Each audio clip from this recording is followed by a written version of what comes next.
So one more week of Rabbi Nachman. Yeah, I keep saying, okay, let's just begin, but I keep saying this is the last week of Rebbe Nachman, so I do another week of Rebbe Nachman. There's a lot of interesting stuff. Yeah, it's really interesting, and I do have another passage, well, maybe we'll look at next week, but let's see what happens, but it's so rich, and he's what I like is that he touches on so many different areas, but they're all linked also, which is interesting, and it's His notion of sexual purity is Yes. very interesting. Yeah. Comes through the whole thing, um, and I'm trying to understand from a practical perspective what that is. What that means. well, for him, it's all about you and your spouse, and it shouldn't be about any other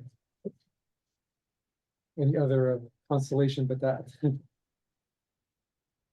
Okay. There may He be, talks about wayward eyes a lot. yeah, but there may be a certain magic. eyes. There may be wayward a eyes, certain yeah. magic. Certain Like a song like title. Yeah.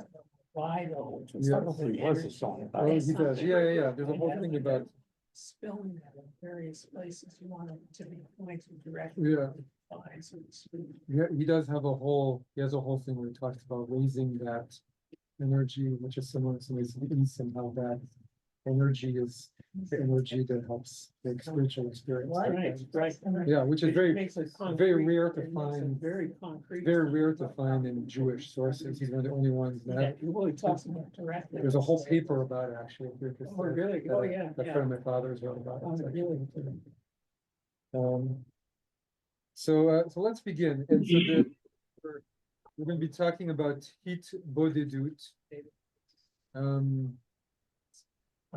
And this is really one of Rebbe Nachman's most unique contributions, because Rebbe Nachman,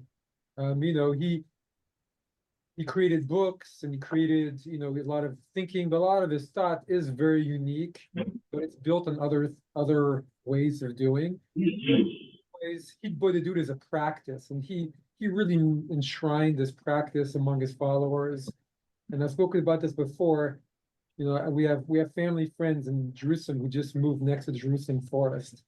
And so I was joking, I was like, well, when you went walking in Jerusalem forest, did you find anybody screaming, "Master of the world, Ribono Shel Olam," because that happens. And these are these Breslovers, Rebbe Nachman supporters, who go around into the forest around Jerusalem and other places. Even today, yeah.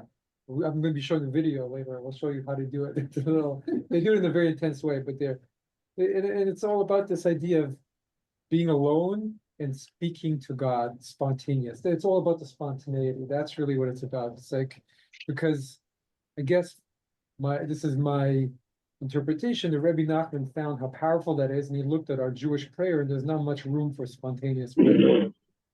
We're in the other camp most of the time, which is we have 100 pages to get through in Shabbat morning, and let's get through it as fast as we can, because there's a lot to get through, and there's Kiddush at the end. So where do you have room for spontaneous prayer? Well, they say, at the end of the Amidah, once you finish all your other prayers, there you can add a few minutes of prayer if you have a few seconds. Usually the Chazan's already finished before you finish, so you don't even have time to add your thing. So when do you actually have time for spontaneous prayer? And he really enshrined every single moment. Exactly. Yeah, it should. So what we're bring spontaneity into our fixed prayer, but that's not easy either, right? To bring spontaneity into fixed prayer, but it's what you're supposed to do. But it's hard to have. And when he's talking about spontaneity, is not just your intention, but also just the words in your heart. Like, when do you actually get to share the words in your heart with the universe, with God? And that's Well, it's easier to start practicing it right, when you're totally alone. Then you can move into if you're in a couple of places. right. Yeah, you've got to be careful in public places, because somebody might come and arrest you.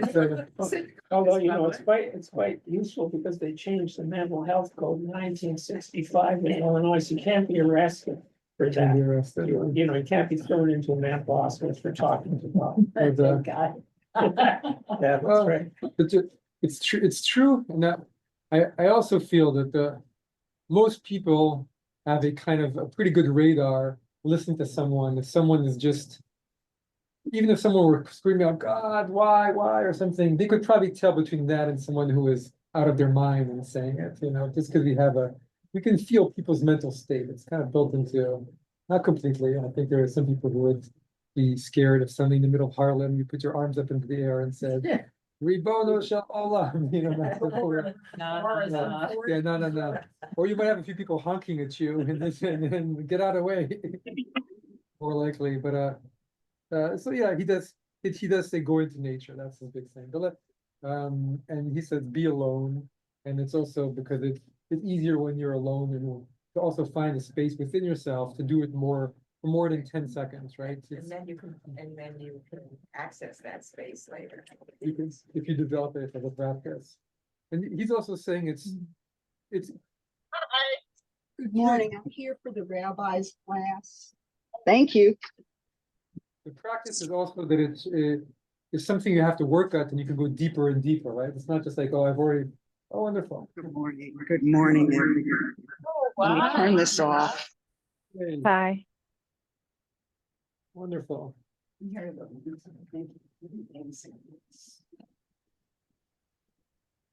So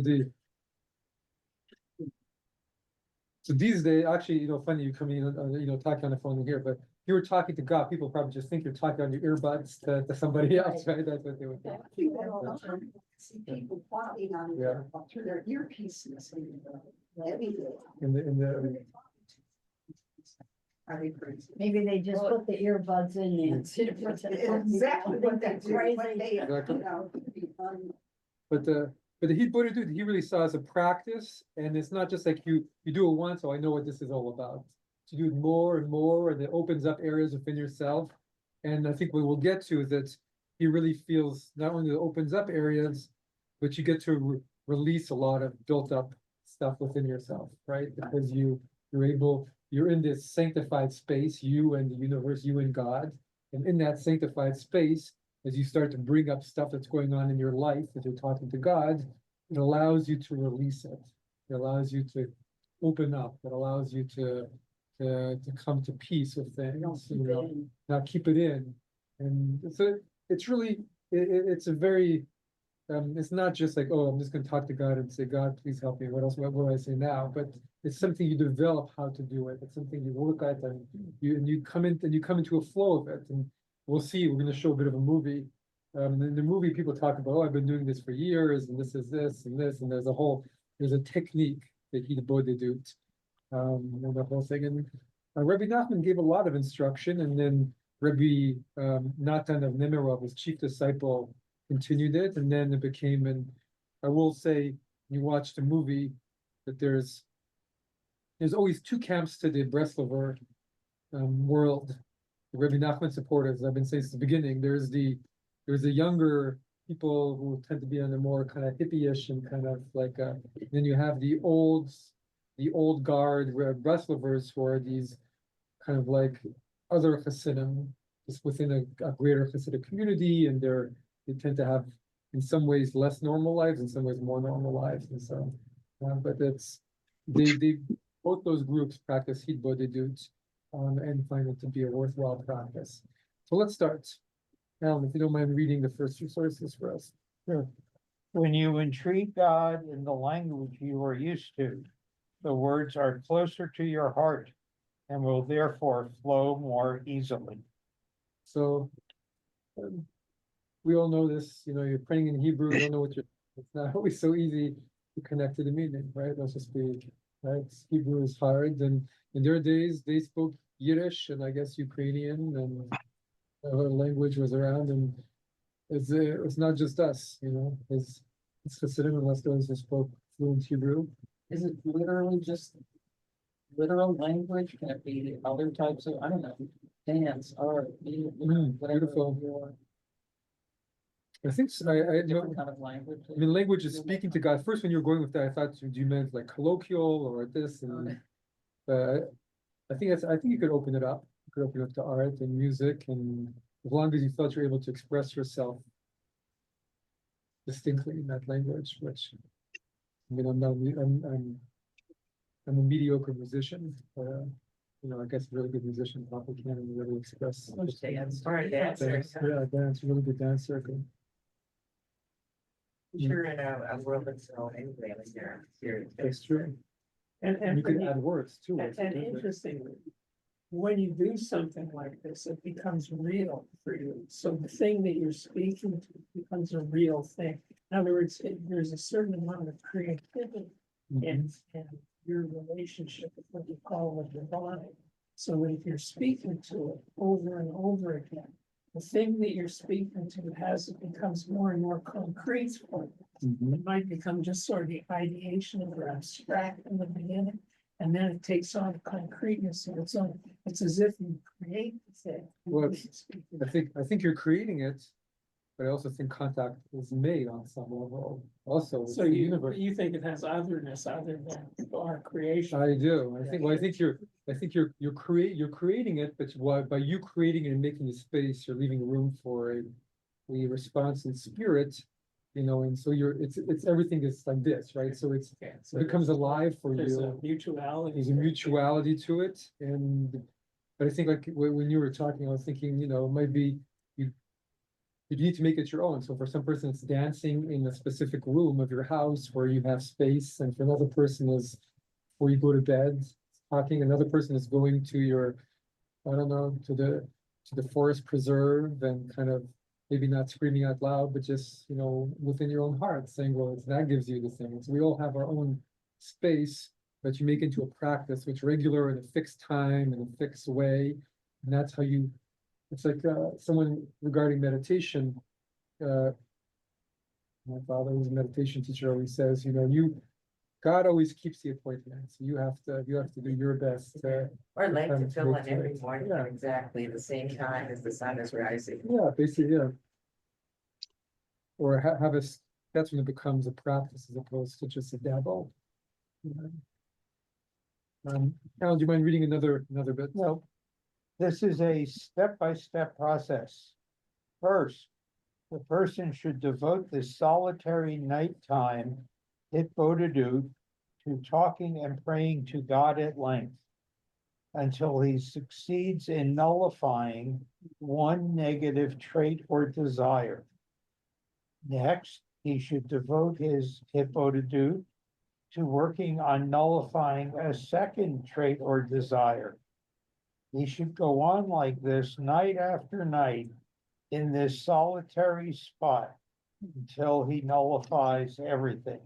This is one dimension of it, which is a little bit different than what we're talking about in some ways, but it's saying you could work very psychological in some way, but you know, it's like God, with this one person, I always run into this thing, and you talk it out with God, and you keep doing it until you worked the way around whatever your reaction is to it or something. Well, is he talking about dispensing with negative attributes that you have?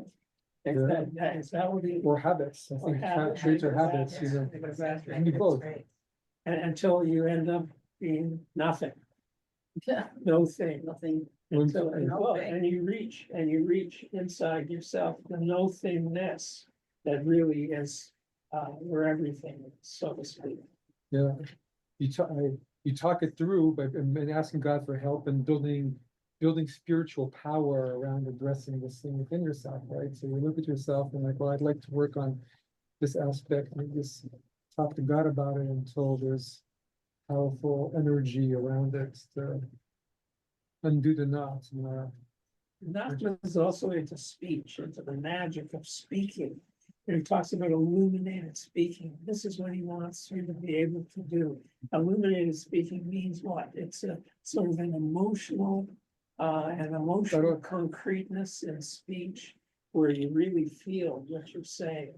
No, I don't think Most it's of the a, time we I don't don't, do that. I mean, we could say emotional, but I think I would maybe also add that it's a very Jewish idea, right? God created the world of words, so the words can have spiritual power, right? God spoke to us, so that we know this. You can hear someone speak, and the moment a word comes in, you've forgotten the next. I mean, some people will speak and they've got power to their words, and you come out and you remember that speech your whole life, right? So there's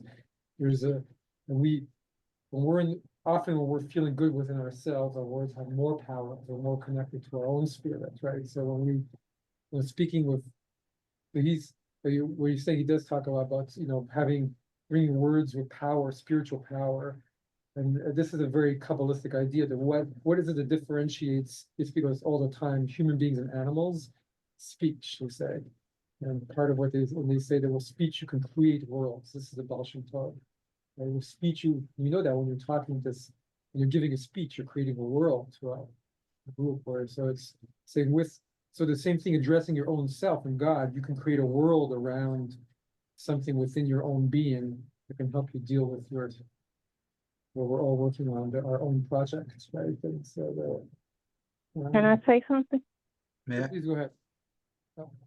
I was gonna say that kind of reminds me, I don't know exactly where it is, probably in Songs or Proverbs, where it says something like, let the words of my mouth and the meditation of my heart be acceptable in your sight. So like even sometimes because like I always try to be respectable towards people, even though I am kind of steaming underneath it all. And I try to remember that. I always try to let the words of my mouth be acceptable in God's sight. And then therefore, I don't want to be disrespectful towards them, even though people always try to press your buttons. Yeah, but I like that. I think, the difference between talking to God and talking to a human being is that, you're not, the human beings, you don't always know what you're going to get. But God, you hope that the response in spirit will uplift you. But those words, right, let the meditations of my heart and be acceptable to you. Those are actually the words at the end of our Amidah that introduce the part where we can talk spontaneously to God. So that's exactly the tone of which we're supposed to talk to God, right? It's what that said. And so I'm talking I'm in a relationship with you. Those are beautiful words of relationship, right? Let the words of my mouth and be acceptable to you. And then now let me talk. That's going to funnel your words in a nice direction. Right? But the truth is that Rebbe Nachman, he wants it to be he would say even stuff that's not acceptable. He's boundless and he'd to do it in what he wants us to talk. May I Go ask? ahead. Go for it. Yeah. Thank you. And good morning. May I ask two questions? One is, dude. It would be good to have, and maybe you gave it at the very beginning. I'm sorry if that's so, and I won't ask you to repeat it then. A literal a translation of this abstract noun. And the other question is, do you think Rabbi Nachman is actually hoping that in a night of prayer or in any length of time, one can actually nullify a negative trait and then move on to the next one? Is that something that you believe Hasidim could do? Only over many nights, and it takes many practices, and so the word levad, right? Levad, by yourself. Yeah. Right, not good for man to be alone, is the same thing, shoresh, right? Bet dalad. Okay. So it's kind of like the reflexive of being alone with a dude, which is, aloning yourself, making yourself be alone, which I once, we'll get to this later, but one of the very first sermons that I wrote in rabbinical school, so I was talking about how, when Abraham left, when God said to Abraham, leave everything leave your family, leave it. I said, well, if this had happened later, Abe's mom would have said, well, come home after dinner, because we're, as a people, we don't give each other much space in the last few thousand years. We're very much communal religion, and we've lost some of the power and beauty of aloneness, which is part of the biblical tradition and more, right? And I think a lot of his followers, Rebbe Nachman's followers, talk about he was connecting to that spirit of Moses who went out into the desert, and Elijah went into the desert, and Abraham had to leave his whole society and go on a long journey with just his family, and that part of us surviving exile is we had to get enmeshed with each other, which is incredible in many ways, but also takes away time at different points in our lives for us to grow from being alone with our own being, our own self. And so that's part of Rebbe Nachman doesn't think he created this. We'll get to this, but he thinks that his practice is what the prophets did. That's one of his ideas. What was the show? Big time. Bed Daled Daled. So sometimes, right, Shorashim, the third part of the Shorish can often drop. So just when you add another letter, it becomes Levad, which means by yourself in Hebrew. But, Laurel, would you mind reading the third source for us? We find exceptional advice throughout the Rebbe's teachings on how to serve God and draw closer to Him. But sometimes the advice itself is extremely difficult to follow. The only advice that has the power consistently to elevate us all to the great levels that we desire to reach and fulfill is encouraging. So it's there's a recognition that some of the other stuff we've studied has been pretty dense, and it's hard to use it to amplify your own religious life. But Hebrew is so simple and accessible and powerful at all in all places. And so it's kind of nice. He had both of those going on, right? He had many different levels of practice. He recommended all of them, and Hebrew is always fresh, always available. It's the other things also very powerful. Okay, let's go to the next one. You should therefore set aside some time each day for heartbreak. You should isolate yourself with a broken heart before God for a given time, but the rest of the day should be joyful. The Rebbe emphasized this many times, telling his students not to be broken-hearted except for a fixed time each day. He said that we should always be joyful and never depressed. It's interesting. This is a lot of how Buddha is taken by his followers. That it's a time to just let your heart break for all those things, and that's like a time in the day where you just let that happen.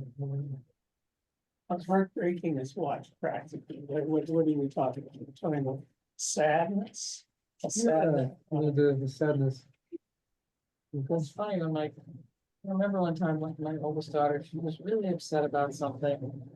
And I said, okay, so and she was struggling with it. I said, so just be upset. Yes, Be upset, let it come out, let right? it come out, go make some tea, and then move on. This is part of the human experience. Right, but don't fight it. It's sad.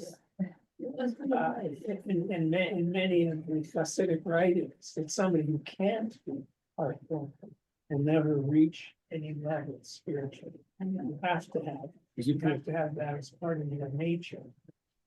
It's not so hard to have that as part of your nature. We just have to be Maybe there's alive. something wrong with it sometimes. Oh, shouldn't be so.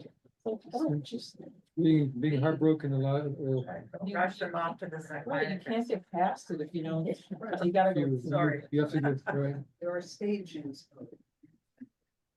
And every day we live in a broken, this is Rebbe Nachman, right? The world is a narrow bridge. We live in a broken world, and it's very difficult, right? We deal with so many things all the time. It haven't changed, right? It's very narrow. We have all kinds of things happening. We have very control over a lot of it. And at least for one part of the day, you can talk to God and say, why is the world this way? And why is this going on? And the rest of the day, it's better not to be always focused on that, but to have one part of the day to just let it out and say, Lord, the master of the universe, how could you allow this to happen in my life or in their lives or in, all this pain that's going on? And I'm feeling this way and I'm feeling that way. Yeah, it's very. I have to see in the car and I'll hear a song and I'll just all of a sudden, Yeah. that's what makes me emotional and kind of sparks the heartbreak. The open heart, heartbreak is like, it opens your heart too, right? Right. Car is a safe space. It's true, it is. Norma, would you mind reading number 5 for us? part of God's greatness lies in the fact that nothing is too small for him.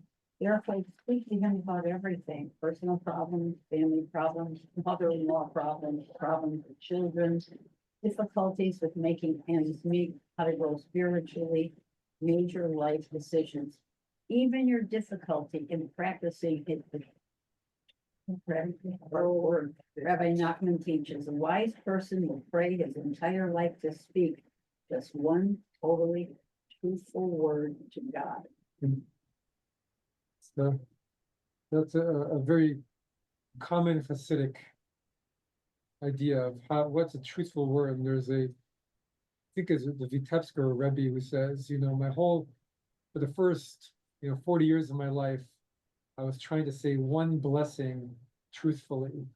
And he said, by the end of my life, I was just trying to say Baruch truthfully. Just say, hitting that place where it's coming from the most truthful places in you, of what you're looking for, who you are, where you are. It's a very beautiful idea how to go into Hitbodedut also, isn't it? Really, to talk to God, just learn how to get to that most fundamental place.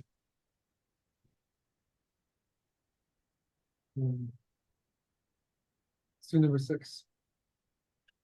Even if you can't open your mouth at all, just the fact that you stand there, putting your hope in God, lifting your eyes upward and forcing yourself to speak, and even if you say no more than a single word the entire time, all this endures forever. It's really God retains it, right? Because God retains it and sees and you're trying to be as real as you can in a space. Create a space where you're just trying to be as real as you can. Or is authentic. As authentic to where you are and everything. And there's something about it also focuses the mind and the emotions, and to reach out to God from that place is really powerful, right? Because it says in Talmud, the gates of prayer are closed, but the gates of tears are open, right? So it's like when you can get to the place of where the tears are, God can't refuse that. Can I say Nancy. one more thing? Yeah, Michelle, go ahead. Yes, and I was just thinking when you said that, because sometimes you can be so broken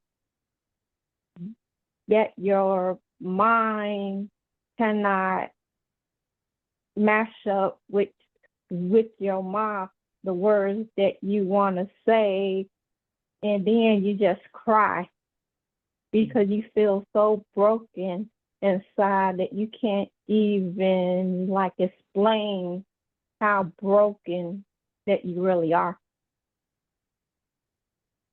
It's a more powerful expression of what you're feeling than your words would be, right?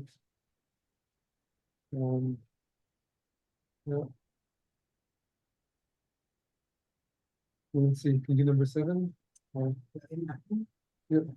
All of the tzaddikim were only able to attain the great levels they did because they practiced Hitbodedut.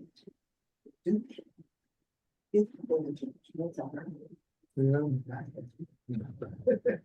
The the subject is hard and the words are. Hitbodedut. see? What he's saying is to have, or what are the righteous people? The people who had intense relationships with God. And to have an intense relationship with God means you have to enter into a relationship with God. And, this is even for those of us who connect more through a kind of non-dual way, through not turning to God in a personal way. There's still a sense, I think, of the relationship, the connection between us and spirit and the universe is and being in that authentic relationship with it is what helps us move forward. Let's have number 8 too. Practice Hitbodedut for 14 days straight. I guarantee you see results. Beautiful, isn't it? But it's a nice version. I know a Rebbetzin who taught meditation and prayer, and people went to her to get a lot of spiritual advice. And she would say to people, people who didn't believe or who didn't this, and say, just try sincerely praying every day, and then come back and tell me. She would say 6 months, not 1 month, not 40 days, but do it and see, once you've created that space and comes alive, come back and then tell me that there's nothing out there. I remember once being at a Shabbat table in Jerusalem with some old family friends, and their son, who was probably 17, 18, and his parents are kind of open Orthodox, but he was really anti-religion at that point, and I was there with my family. I mean, he was saying, you gotta prove to me that God exists. You prove it to me. And I said, well, philosophy cannot prove to you the existence of God. And my mother said to him, just go try it out, see what happens. If you don't try it, how could you know? Go try it out and see what happens. Try talking to God and see. Well, if you act, Isaac B. Singer has a wonderful short story in the Spinoza Market Street, where a man comes to see the rabbi, and he's sort of not a very nice guy. And everybody, the rabbi or the guy? the guy. Anyway, everybody hates this guy, so he is told to behave as if he's a good fellow, as if he's a good man. Come back and see him. And he behaves as if he's a good man. At the end of this period, he comes back to see him, and he wonders, have I become really a good man, or am I just behaving that way? This is the same kind of thing. So if you behave as if you're talking to God, if you act the part, you'll become the part. It's a practice. That's what Rabbi Tabachnik used to say all the time, and the people didn't want to bring their kids to services or something, he'd say, just come, you'll see. It'll happen. Eventually it'll He'd say that all the time. Yeah, well, there's a lot of. So he must have read. If you don't give yourself the opportunity. How do you then know? How do you know? The difference between going right to synagogue once a year and 52 times. It's the issue of something becoming real to you. It may not be real in the beginning, but if you work at it, it becomes real. And that's sort of the nature of human beings, that through speech and through thought and through desire, something becomes real. There's a spark, and what they would say is that if you do it eventually, the tap will open, right? And I had a colleague who at one of the summer camps would always teach the kids, and he would take a prayer book and he would say, this book is a book of spells. An ancient book of spells. All you have to do is learn how to say them, and it will do something. Yeah, right. And it's right back in the language, right? So it's like Yeah. So that he get the parents to come. Yeah, and they did. I know. I've often thought about such a. Well, you'll thing. probably be attacked. Yeah. I would if I did it well. And he had a sheet in front of him. And the kids all had to have their own place because it was all numbered, so that he could call on them and whenever Know who they come, were. yeah, and because, so they would come in later and they had been studying what we're gonna be. They were tested. Yeah. Yeah, You know, No, it a lot of happens. people are going back to Saturday school around the country. It happens it's good because to have. I was at Jesse and John Henry's house the other night for dinner, at the Yeah. Phonic, and the little 2-year-old, because she Yeah. goes to Claudine's class, Yeah. she said, her mother said, say the prayer for them.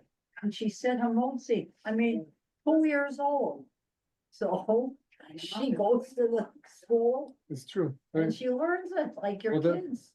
Well, it's interesting. I want to add one thought to that, which is that, we learn by example often, right? So you see other people, but you are limited by the examples that you see. And so to some degree, that's why it's so important to have, when there's I remember when a rabbi who I respect a lot and a leader in the conservative movement, that he had this whole thing of, that prayer is like baseball. You can't always get a home run, you strike out a lot, you do this a lot. And I said, that's true, but that's a status quo you create. You can create a status quo. I've experienced this where almost every time you're hitting the ball and often you're getting home runs. It doesn't have to be, so once you theorize that, so you know, what I'm saying that, you know, you can say blessing. One of the things nice about Claudine is she says it with feeling, right? When she says the blessing, when she says she's a Shema, when she leads that, and she imparts that to the kids. So it's, you've got to show what it means to say a blessing and to pray with feeling, with the feeling into it, and then other people see that, and kids or whoever pick it up, and then you see what it means to pray with feeling. If you don't see it, then it's very hard. You just think, oh, it's okay to have a little bit of feeling, and that's just the way it is, and maybe I'll feel once a year or something good for prayer, then you get used to that. While if you really put a lot of feeling in, like, oh, that it is possible to put feeling into it every single time. You just gotta do it. And it's one of the, right, this is what, it's the big, right, in my mind, you know, where, this is what Heschel used to say, right? He used to say, our synagogues have become the cemeteries of our prayers, right? And he said that, and so it's in our movement, the way the early years worked out, we've struggled with having a live prayer in the conservative movement. Or study has always been very alive for us. Listening to prayer has always been a struggle. Saturday school, my kids were in Saturday school, and they always used to have schnapps on the Yes, table yeah, with the yeah, kiddish, yeah. and there were two boys that Right. was waiting to see when no one was looking, and they had to finally stop and No, putting it no. out. It's a problem. A lot of Jewish alcoholics began drinking. It's true. Kiddish, Yeah, yeah, and we kiddish, had yeah. kids that wouldn't stop, So so sad. they stopped bringing it out. Right, I yeah. keep looking at that line and I keep looking at it as seeing Rebbe Nachman on late night TV. There's a commercial. At this, I voted dude for 40 days straight. You'll see results. I guarantee it. I love it, yeah. Here's the $0. $0, giving it away. Amazing, many people start do 3, 4, 5, and then they're too hard, and then they quit, they don't do the 40 days to get to their life.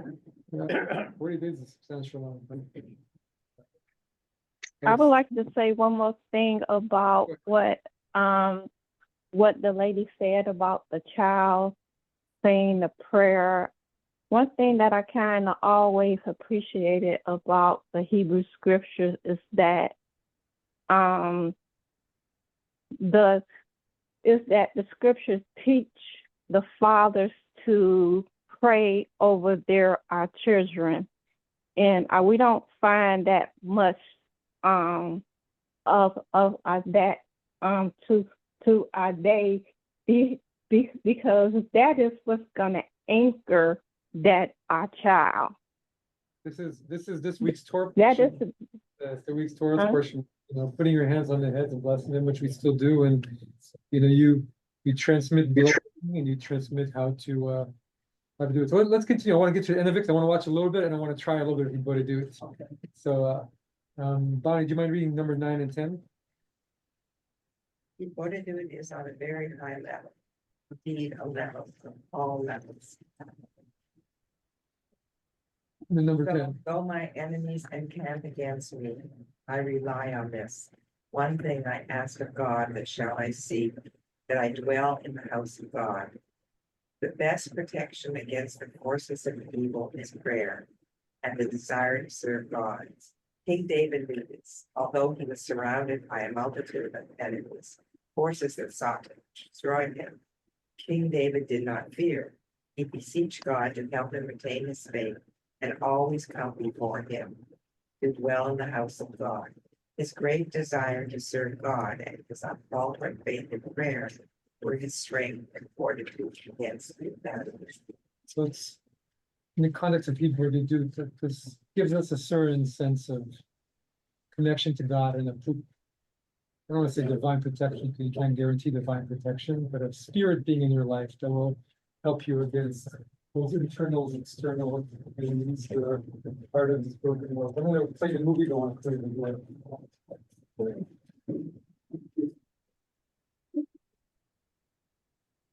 Little drop, little. That's true. Yeah. That's true too. That's true too.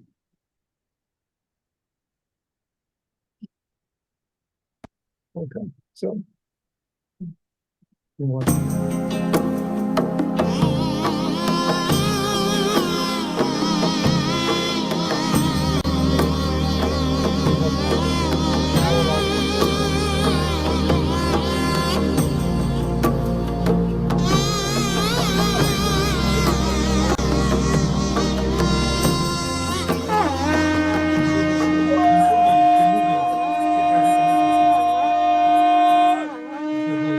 Version of it.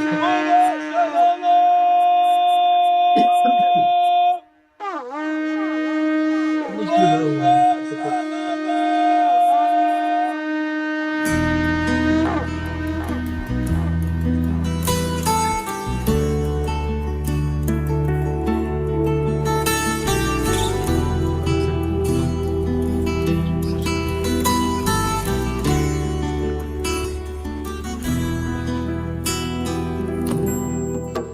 So what I want to ask you though, what happened that you all of a sudden wanted to make a movie of Hitbodedut? It's exactly two opposites. Hitbodedut is to be alone, speak with Hashem, and you want to make that a movie to show the whole world what's Hitbodedut. What happened in you? What? I know that in the Tanakh, in the Bible, we had all of our mystics, prophets, and holy people used to go for years and years by themselves in the mountains, Right. in the forests, in the deserts, alone by themselves. Moshe Rabbeinu lived in the desert for 40 years. It was a very accepted practice amongst the Jewish holy men to be alone with God and to develop themselves in this oneness with God. And I wasn't ready to make this movie until I was convinced myself that the Hitbodedut that Rabbi Nachman is speaking about is the ultimate form, not only of meditation, but of a connection and an attachment and oneness with God.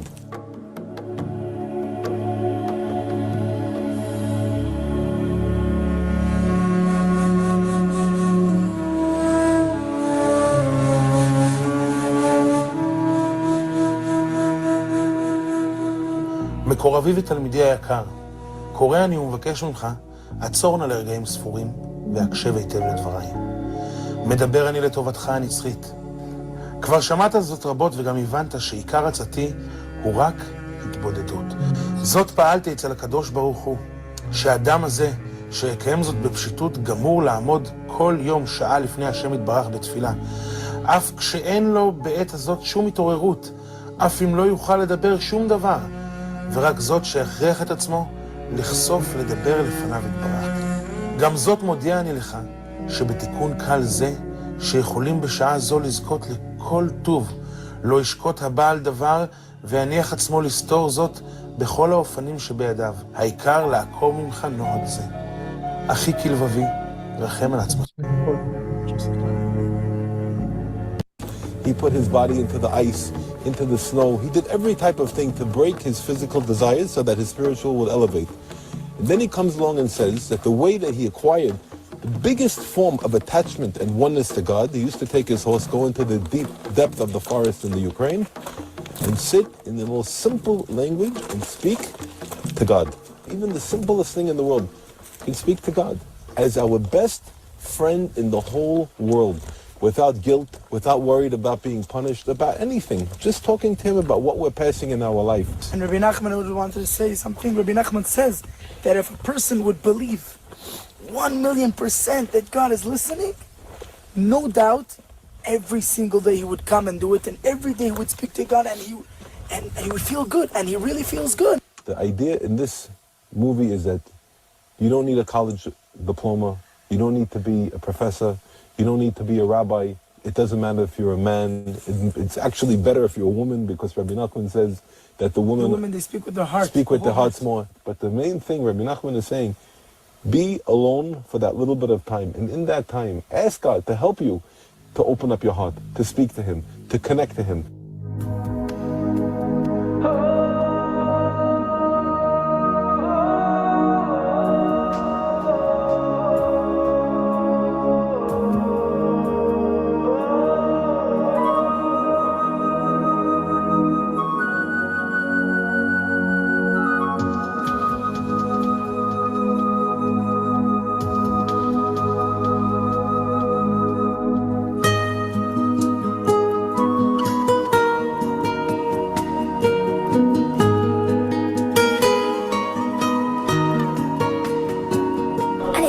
כל תנועה דקה. מה זה אומר? צועקים בלב, לא מהפה. ואתם הולכים כל אחד לבד או הולכים 2-2? לבד. אתה לא מפחד? אני עם הקדוש ברוך הוא. It's a way, it's a trip. And nobody's going to stop us. The trip goes through hills, stones, deep valleys, deep rivers, strong currents. It's a very hard trip. If we have an hour's Beidos every day, we don't stop, we'll make it. דבר לשם, מה זה בייבס? דבר לשם הכל. מה שאני מדבר איתך, דבר לשם. תהיה פתוח לשם כמו שתאמר לך לשחק. אתה מבין, אומר, לא? ומה, לעשות כל יום? בטוח. כן? מזכים. כל יום שעה אחת. ועל ידי זה יתוקן האדם, לא רק נשמתו, אלא כל הנשמות שעומדות על הנשמה שלו מאדם ראשון למשיח. תראה מה, הכוח של ההתבודדות. תראה לך שכל ברסלב, כל הספרים של ברסלב, וכל הכתוב שיש בברסלב, כולם צמחו מבן אדם אחד שהלך בשדות ודיבר עם הבוס, דיבר עם הבעל הבית.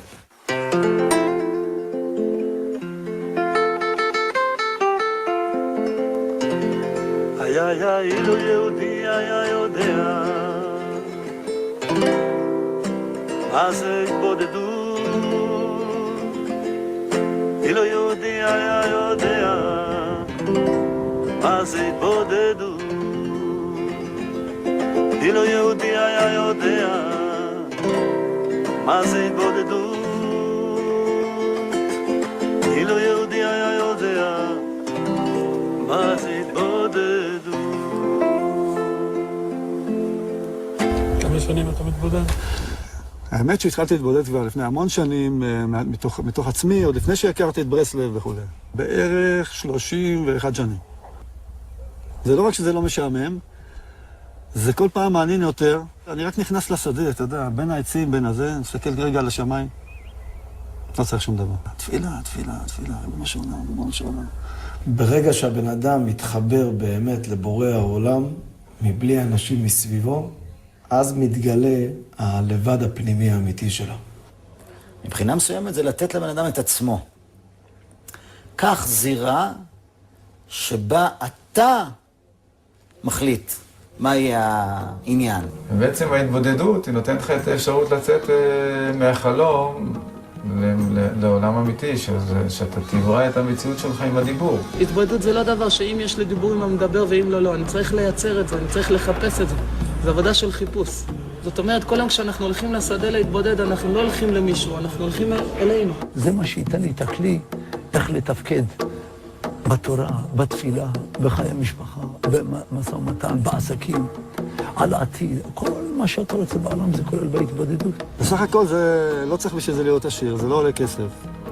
לא צריך בשביל זה, אני יודע, להיות איזה גיבור עם שרירים גדולים, או מיליונר, או גאון גם לא צריך להיות.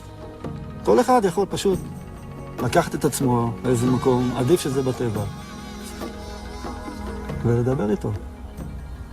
אבא, השתבח שמך תגלה את האור שלך לכל העם, כל עם ישראל ידעו, יכירו וידעו. כל יושבי תבל, כי לך תכרע כל ברך, תשבע כל לשון. לפניך, השתבח שמונה, זה האור של ההתבודדות, זה האור של גאולה.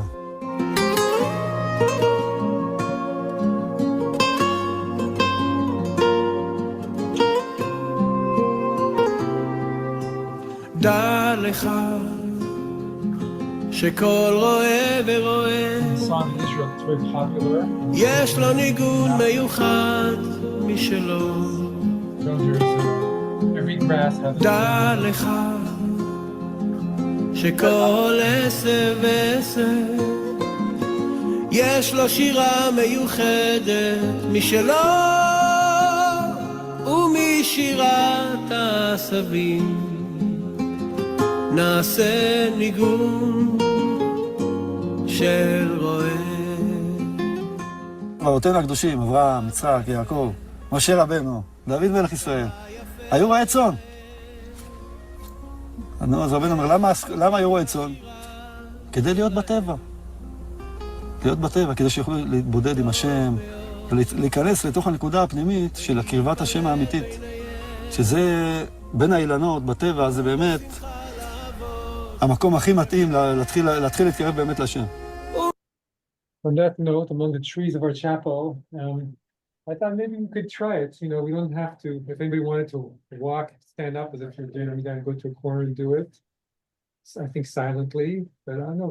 Let's try and let's do 3-4 minutes in silence and see if we can try each our own selves to do some people to do it.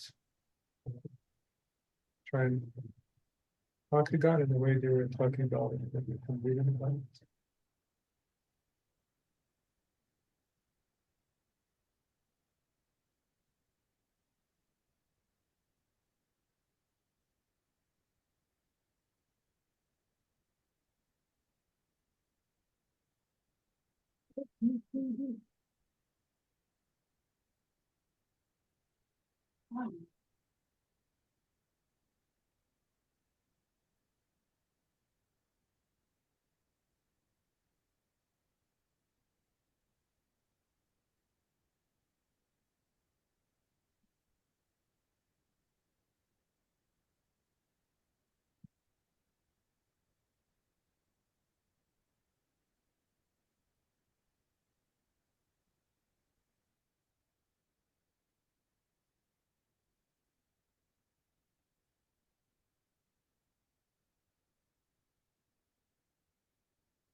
I'm going to go after we will go over.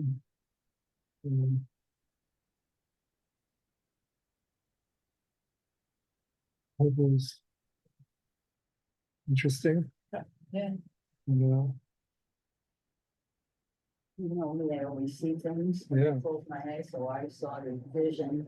I was asking God for some help about something of this male figure with full head of white, you know, hair, like it was like in the movies of Moses or somebody. It was like, it was very comforting. Beautiful. It's amazing. Whenever he started teaching me meditation, I always see people's faces. Usually I recognize this one could be anything. Amazing. It's like my Old Testament prophet that came Yeah. between us. That's and true. I- Yeah, Yeah, right. That's remember it. that story Yeah, I you told were you? right. Thank you, everybody online. We'll see you next week. Next for- week.